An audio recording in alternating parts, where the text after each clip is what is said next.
जिन series को देखकर आप लोगों से शेयर करने में मजा आए, ये उन्हीं में से एक हो चुकी है। तो ये नेटफ्लिक्स सीरीज है ट्रेजर हंट पर बेस्ड, जिसे इस आलीशान 7 स्टार रिजॉर्ट में जुगाड़ लगाकर रह रहे ये बैंडिडोस की टीम ढूंढने वाले हैं। एक डाइवर, रैम्बो, जुगाड़ू, हैकर, हुस्न परी, असली खजाना तो यही है भाई।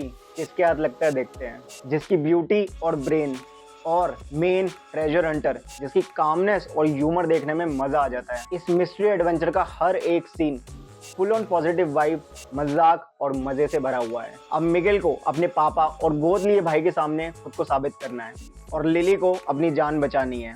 ऐसे ही सबकी जरूरत या तो पैसा है या इज्जत, जिसके लिए ये सारे नियम तोड़ के इस ट्रेजर को ढूंढने निकल पड़े हैं। लेकिन सफर इंटेंस नहीं, मजेदार होने वाला है, एटलीस्ट व्यूअर्स के लिए। तो जब ये सब लोग अपनी अपनी इलीगल स्किल्स को यूज करते वक्त मुसीबतों से बचेंगे, लेकिन मजाक मजाक में। तो दिमाग पर बिल्कुल जोर मत डालना इस सीरीज को देखते वक्त, और अपने लॉजिकल ब्रेन को साइड में रख देना, जो कि मेरे लिए भी काफी मुश्किल टास्क था, लेकिन सीरीज उसे भी इजी बना देती है। हर चीज बहुत ही लाइट है, जान तक जाने वाली होगी, लेकिन चेहरे से मुस्कुराहट नहीं हटने देगी ये सीरीज। हाँ, जान पर बात आ सकती है, वो भी कई बार, और किसी की तो जा भी सकती है, क्योंकि ये अकेले नहीं है जो इस ट्रेजर के पीछे पड़े हैं। हाँ, टिपिकल प्लॉट, लेकिन दिखाने का तरीका उम्दा। पूरी सीरीज एक मूवी की तरह खत्म हो जाती है, वक्त का पता भी नहीं लगता। 2024 रिलीज्ड एक्शन एडवेंचर बैंडिडोस। नाम याद कर लो, नेक्स्ट सीरीज को देखने के बाद यही एंटीडोट काम आएगा, जब ये देम आपका दिमाग चूस जाएंगे और नींद उड़ा देंगे। जितनी सीरीज मैंने इस साल देखी है उनमें से सबसे डिस्टर्बिंग थी है। तो सबसे पहले पॉजिटिव्स की बात कर लेते हैं, जो देखने का मन बना रहे हैं उनके लिए। सीरीज स्टोरी की आउटलाइन देख के ऐसा लगता है कि सारी मूवीज से ब्लैक्स और व्हाइट्स के डिफरेंसेस उठाकर ये सीरीज बना दी गई है। ट्रेलर में भी यही देखने को मिलता है। अब कैसे सर्वाइव करेगी इस व्हाइट डोमिनेंट सोसाइटी की ये इकलौती ब्लैक फैमिली की बात करें तो सबने बहुत पाड़ू एक्टिंग करी है, खासकर डेब्रा आयरंडे और एलिसन पिल ने। एलिसन पिल की एक्टिंग तो भाई आपको भर देगी अंदर से, और डेब्रा यानी लिविया का वो एंग्री मदर वाला लुक पूरी सीरीज में अब कुछ होने वाला है वाली फीलिंग देता रहेगा। तो कास्ट, डायरेक्शन और एक्टिंग के लिए भाई 10 on 10। अब बात कर लेते हैं हॉरर ड्रामा की, जिससे इस सीरीज को बेचा गया है। आपके डिसअपॉइंट होने के चांसेस हैं, क्योंकि प्रोडक्ट वैसा नहीं है जैसे उसकी मार्केटिंग हुई है। ये एक साइकोलॉजिकल ड्रामा है, more than a horror series. तो आप स्टोरी में इतने इन्वॉल्व हो जाओगे कि हॉरर पर ध्यान भी नहीं जाएगा। और हाँ, स्टोरी बहुत ही नेगेटिव डार्क वाइब वाली है, तो मेरी तरह पॉजिटिव फील ढूंढ रहे हो तो रहने दो। और इसके बाद तो हॉरर को हॉरर की तरह समझ के देखोगे भी नहीं। लिटरली मुझे सर्च करके पता करना पड़ा, जब मेरा दिमाग फटा जा रहा था ये समझने में कि क्या रियल है और क्या इमेजिनेशन है। तो इसलिए बस इतना याद रखना कि ये सीरीज किस चीज के बारे में है।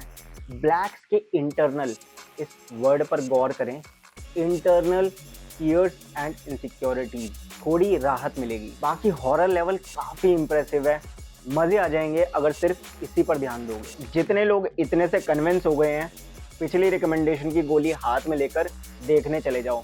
जरूरत पड़ेगी इसके बाद देखने के लिए, नहीं तो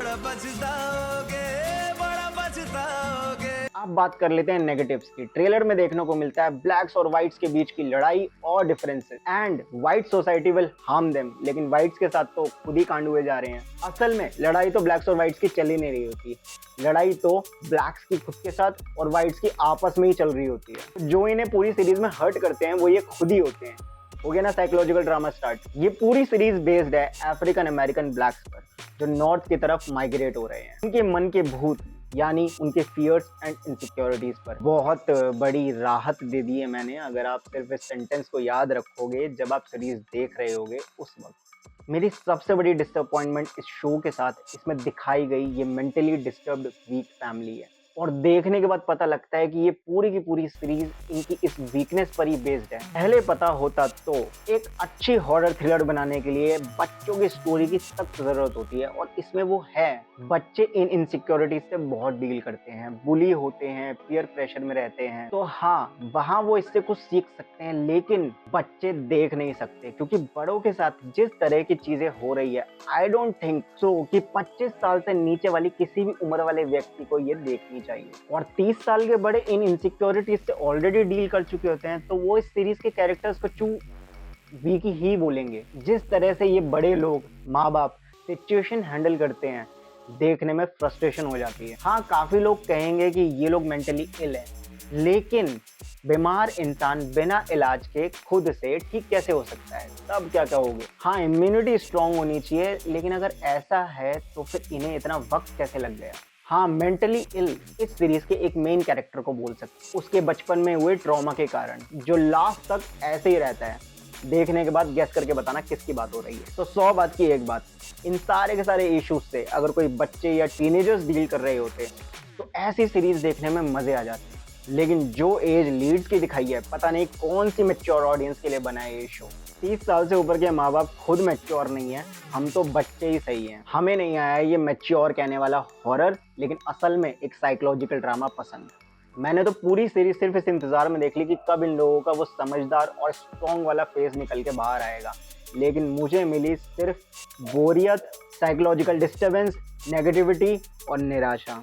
अगर देखने वाले हो 2024 साइकोलॉजिकल हॉरर डैम, तो बैंडिडोज का डोज तैयार रखना। मैं भी इसी की मदद से बच पाया, अपने दिमाग को साफ कर पाया। क्या करें, लिली के जादू का कमाल है। अब अपनी राय कमेंट में टाइप करो। मिलते हैं अगले वीडियो में। जय हिंद मित्रों।